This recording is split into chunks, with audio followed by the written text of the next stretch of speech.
घारो खां ज़ुहैब शेख जी रिपोर्ट मुताबिक़ घारो शहर में पीपल्स पार्टी शहीद भुट्टो ग्रुप तरफ़ां सिंधु दरिया ते छके नाला ठाहिण ख़िलाफ़ एहतजाजी मुज़ाहिरो कयो वियो, जंहिंमें कारकुननि जे हथनि में प्ले कार्ड बैनर हुआ।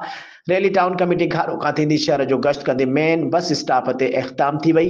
अॻुवाणनि जो चवणु हो त सिंधु दरिया सिंधी माण्हुनि जो वाहिद जियापे जो ज़रियो आहे, जंहिंमां जियापो थिए थो। असांजो पाणी अॻु ई पंजाब चोरी करे रहियो आहे।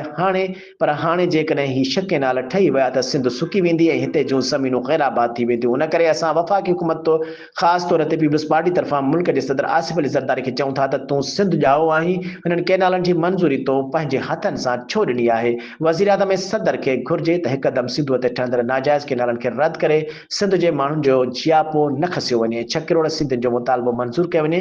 ॿी सूरत में पीपी शहीद भुट्टो मुल्क गिर एहतजाज कंदी ऐं पंहिंजे वसीलनि जी मालिकी कंदी। उन मौक़े ते पीपी शहीद भुट्टो जे ज़िलई चीफ ऑर्गेनाइज़र अब्दुल्लाह मलकानी, तालके chief organiser Syed Zameer Shah, Gharo city organiser Suhaib Baloch, Sanaullah Hingoro, Zulfiqar Bhatt, Asif Jokhio, Gulbahar Chandio, Rashid Khaskheli, Zuhaib Jokhio ॿियनि पिण ख़िताब कयो।